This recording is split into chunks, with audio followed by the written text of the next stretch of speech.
Ny mety ho tatry ny andro eny an-dranomasina ny zoma 12 febroary 2024 amin'ny 9 maraina hatramin'ny sabotsy 12 febroary 2024 amin'ny 9 maraina.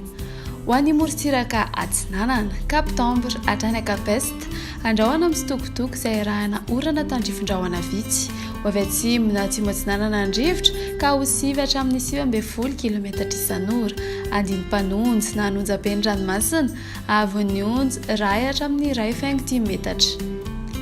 Kapesta hatrany Manoro izy tandrifin-drahona amin'ny sitokotokony anavaratra Sainte-Marie omaina ny anakafa ho avy atsimo na atsimo atsinanana andrivotra ka ho 9 hatramin'ny 9 kilometatra isan'ora ahatratra 20 kilometatra isan'ora indraindray. Andiny-panonjy na anonja-ben'ny ranomasina avy onjy 1 hatramin'ny 1.5 metatra. Manoro hatrany Taolagnaro andrahoana vitsy na ibalikan'ny masoandro ho avy atsinanana amin'ny ankaben'ny rivotra ka ho 9 hatramin'ny 9 kilometatra isan'ora. Anonja-ben'ny ranomasina avy onjy 1.2 hatramin'ny 2 metatra. Taolagnaro hatrany Cap Sainte-Marie andrahoana amin'ny sitokotoko ho avy atsinanana andrivotra ka ho 9 hatramin'ny 20 kilometatra isan'ora. Anonja-ben'ny ranomasina avy onjy 1.5 hatramin'ny 2.4 metatra. Ho an'ny morontsiraka andrefana Cap Sainte-Marie hatrany Cap Saint-Vincent omaina ny andro amin'ny ankabeny ho avy atsimo na atsimo atsinanana andrivotra ka ho 20 hatramin'ny 40 kilometatra isan'ora.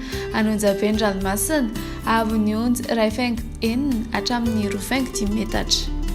Cap Saint-Vincent hatrany Cap Saint-André andrahoana vitsy izay mety arahina tandrifin-drahona mahalana ho avy atsimo na atsimo andrefana andrivotra ka ho 9 hatramin'ny 9 kilometatra isan'ora ahatratra 20 hatramin'ny 17 kilometatra isan'ora ny manakaiky ny Morombe. Andiny-panonja ny ranomasina anonja-ben'ny manakaiky ny Morombe avy onjy ho latsaky ny 1.1 metatra ahatratra 2.4 metatra ny amin'ny farany atsimo. Cap Saint-André hatrany Analalava anoram-baratra ho avy andrefana amin'ny ankaben'ny rivotra ka ho 9 hatramin'ny 20 kilometatra isan'ora. Andiny-panonja ny ranomasina avy onjy mandinina ny 1 metatra metatratra 2 metatra kosa ny any anaty oram-baratra. Analalava hatrany kapitambra anoram-baratra ho avy andrefana na atsimo andrefana andrivotra ka ho 9 hatramin'ny 9 kilometatra isan'ora. Andiny-panonja ny ranomasina avy onjy latsaky ny 1 metatra.